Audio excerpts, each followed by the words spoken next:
और तू बाबा लियाकत है इधर मेरे नेड़े आ बाबा लियाकत माशाअल्लाह अल्लाह तेन सेहत दे। बाबे की लत्त टुट गई सी हुण माशाअल्लाह लत्त ठीक हुई तो पहली बार जुमा पढ़ना है। आज 100 रुपया मेरे वास्ते इनाम जे कि समझो मसीद है। बाबा मेरा है ना है टांगर खावांगे आप रल के खावांगे। ये बाबा ना असी शुरू नवे नवे खतीब बने उदों का बाबा कंगनपुर के इलाके जिथे जाना बाबे ने तकरीर नारे मारने हर खतीब में 100 रुपया इनाम देना। एक दिन शाह साहब ने 100 रुपये तो वेखे हैरान भी बाबा 100 रुपया कि मैं एडा वड्डा खतीब हाँ। वो सारे कहते जी इस बाबे का इनाम 100 रुपया ही होंदा है। अल्लाह बाबे ने सेहत दे। मुल्तान का एक गुलूकार इसी मिंबर का 25 साल पहले का रद्द फाशी मौजू सुनकर गुलूकार गाना गाने वाला सईद तलबगार उसका नाम था, जिसकी कैसेट मेरे पास आज भी पड़ी है।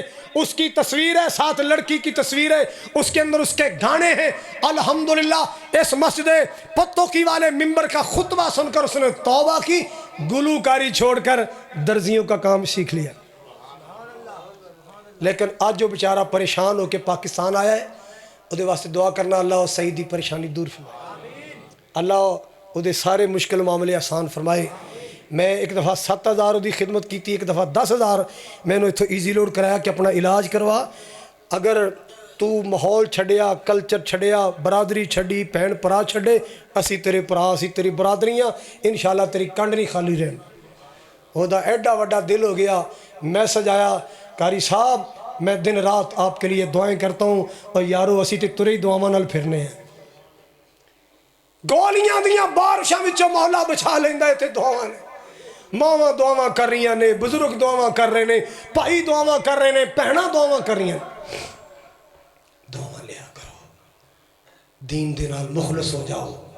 अल्लाह मैं जो सुनाया तुसां सुनिया, अल्लाह साडा सुनना सुनाना नजात दा जरिया बनाए। अल्लाह दो जहान दी बरकतां अता फरमाए।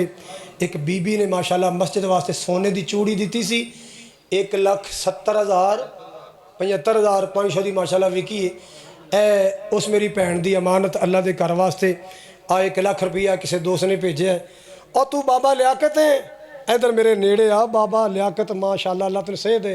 बाबे की लत्त टुट गई सी हुण माशाअल्लाह लत्त ठीक हुई तो पहली बार जुमा पढ़ना है। आज 100 रुपया मेरे वास्ते इनाम जे कि समझो मसीद है। बाबा मेरा है ना है टांगर खावांगे आप रल के खावांगे। ये बाबा ना असी शुरू नवे नवे खतीब बने उदों का बाबा कंगनपुर के इलाके जिथे जाना बाबे ने तकरीर नारे मारने हर खतीब में 100 रुपया इनाम देना। एक दिन शाह साहब ने 100 रुपये तो वेखे हैरान भी बाबा 100 रुपया कि मैं एडा वड्डा खतीब हाँ। वो सारे कहते जी इस बाबे का इनाम 100 रुपया ही होंदा है। अल्लाह बाबे ने सेहत दे।